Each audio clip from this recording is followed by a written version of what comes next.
আসসালামু আলাইকুম। আজকে হচ্ছে এই যে আমাদের আইয়ুব খান সাহেবের প্রজেক্টটা নিলামে উঠবে। স্যার কত ধরবো বলে? 10 কোটি 20 লাখ দিয়ে শুরু করেন টাকা। 10 কোটি 21 লাখ, 10 কোটি 21 লাখ, 10 কোটি 21 লাখ, 10 কোটি 22 লাখ। হে তুই খেকুর ফুয়াবে লঙ্গি গামছা ফিন্দায় খারাইছস, তুই কোন জায়গার পাগল রে বাবা? এটা খুঁটিপতি শিল্পপতিরা হয়ে রয়েছে। এই যে ডিল করতে আসছিস, এই প্রজেক্টের দাম কত জানিস তুই? তোর কোনো আইডিয়া আছে? দেখুন, আমি এখানে জায়গা কিনতে এসেছি। আমি বুঝতেছি না, এখানে শিল্পপতিরা আসছে কোথা থেকে? রিস্কালা ঠেলালা বেনালারা ঢুকে দেয়।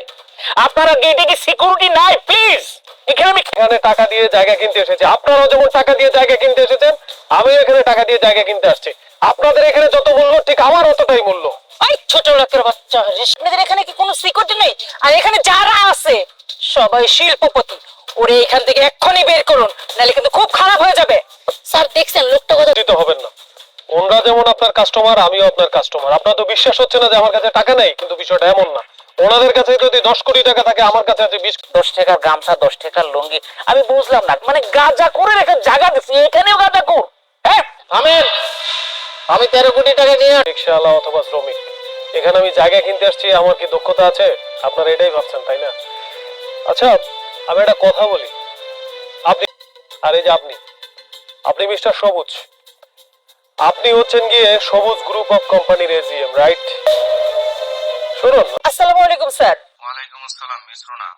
আপনারা যে নিলামের প্রোগ্রামে আছেন সেখানে মেঘ সাহেব নামের একজন যাবে। সে হচ্ছে একজন অনেক বড় শিল্পপতি। ঠিক আছে? জি স্যার, ঠিক আছে স্যার। ওকে, ধন্যবাদ।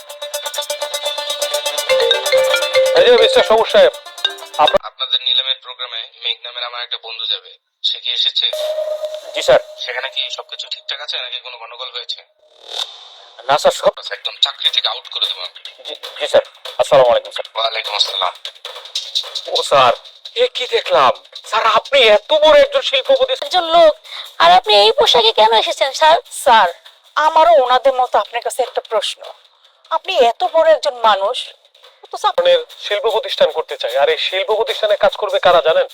যারা বেকার যুবক আছে তারা, যারা কোনো চাকরি পাচ্ছে না টাকার অভাবে তারা, মেধাবীরা এখানে কাজ করবে। তো আমার মাথায় একটা জিনিস ঘুরছিল, আসলে এই দুনিয়াতে টাকার মূল্য বেশি নাকি পোশাকের মূল্য বেশি সেটা দেখার জন্য এখানে এসে আমি সেই জিনিসটা বুঝে গেলাম। সত্যি বলতে কি জানেন, মানুষের যত দামি পোশাকই হোক বা না হোক, মানুষ মানুষই। সবার আগে মানুষ সত্য, তাহার উপরে নাই। মানুষকে আপনারা সম্মান দিতে শিখুন। স্থান হবে আমার প্রতিষ্ঠানটা এসে দেখে যাবেন। বরণ সাহেব, আপনি টাকাগুলো দিয়ে দলিলটা নিয়ে নিন।